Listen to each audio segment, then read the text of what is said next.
എൻ്റെ എൻ്റെ കുടുംബത്തെക്കുറിച്ച് ഞാൻ ഒന്ന് പറഞ്ഞുകൊള്ളട്ടെ. എൻ്റെ ഭാര്യയുടെ പേര് റോസക്കുട്ടി. തൊടുപുഴയിൽ നിന്നാണ്. എനിക്ക് 2 മക്കളാണുള്ളത്, ഒരു മകനും മകളും. മൂത്തത് മകനാണ്, ജസ്റ്റിൻ സാമുവൽ. അദ്ദേഹം UT ഓസ്റ്റിനിൽ ജോലി ചെയ്യുന്നു. അവിടെ ഒരു അസിസ്റ്റൻറ്റ് ഡീനായിട്ട് ജോലി ചെയ്യുന്നു. മകൾ സ്പീച്ച് തെറാപ്പിസ്റ്റാണ്. മകളുടെ കല്യാണമൊക്കെ 2 വർഷം മുമ്പ് കഴിഞ്ഞു. കാൻസാസിലാണ് അവർ ഇപ്പോൾ സെറ്റിലായിരിക്കുന്നത്. ഇതാണ് ഞങ്ങളുടെ കുടുംബം.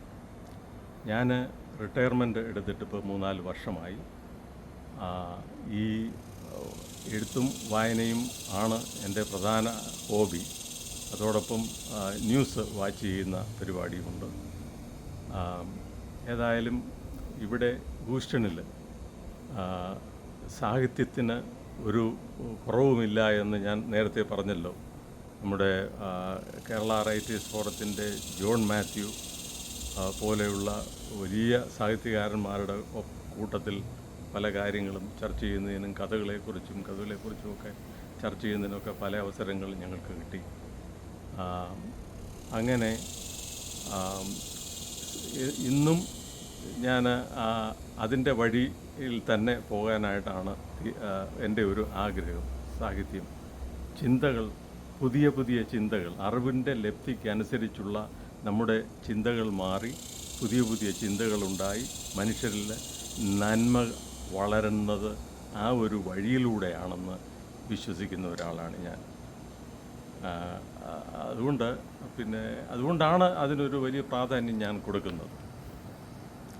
1500, 2000, 3000 വർഷം പഴക്കമുള്ള ഒരു ബുക്കിൽ എഴുതിയിരിക്കുന്ന ചില വാചകങ്ങളാണ് പരമമായ സത്യമെന്ന് ധരിക്കാതെ പുതിയ അറിവ്, വളരെയധികം നൂതനമായ ശാസ്ത്ര സാങ്കേതിക വിദ്യയിലൂടെ നമ്മുടെ ജീവിതം കരുപ്പിടിപ്പിക്കുന്ന ഈ സമയങ്ങളിൽ ആ അറിവിൻ്റെ പ്രയോജനം നമ്മുടെ ജീവിതത്തിൽ കൊണ്ടുവരിക എന്ന് പറയുന്നത് മനുഷ്യന് ചിന്താഭീഷിതമാണ്.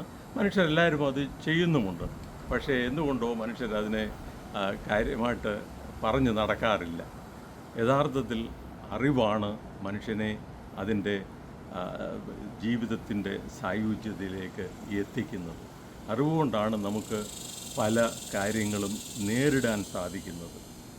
ഒരു അതിനെക്കുറിച്ച് ഏതെങ്കിലും ഒരു വലിയ ഒരു സന്ദർഭം, വലിയ ഒരു വൈഷമ്യ ഘട്ടം വരുന്ന സമയത്ത് നമുക്ക് നേരത്തെ ഒരു നോളജ്, അതിനെക്കുറിച്ച് ഒരു അറിവ് നേരത്തെ ഉണ്ടെങ്കിൽ, ഒരു മുൻധാരണ, അങ്ങനെ സംഭവിക്കാൻ സാധ്യതയുണ്ടെന്നുള്ളൊരു മുൻധാരണ നമുക്കുണ്ടെങ്കിൽ നാം അനുഭവിക്കുന്ന ആ വിഷമഘട്ടത്തിൻ്റെ തോത് പകുതിയായി കുറയുമെന്നുള്ള വിശ്വാസക്കാരനാണ് ഞാൻ.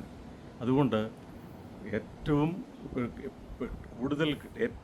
നൂതനമായി കിട്ടുന്ന അറിവുകൾ എന്തെന്ന് മനസ്സിലാക്കി അതിനുവേണ്ടി അത് സ്വായത്തമാക്കാനുള്ള ശ്രമം നടത്തി അതുകൊണ്ട് നമുക്കും നമ്മുടെ സമൂഹത്തിനും പ്രയോജനപ്പെടുത്താവുന്ന രീതിയിൽ എന്തെല്ലാമാണെന്ന് ചിന്തിക്കുക എന്ന് മാത്രമാണ് എനിക്ക് പറയാനുള്ളത്.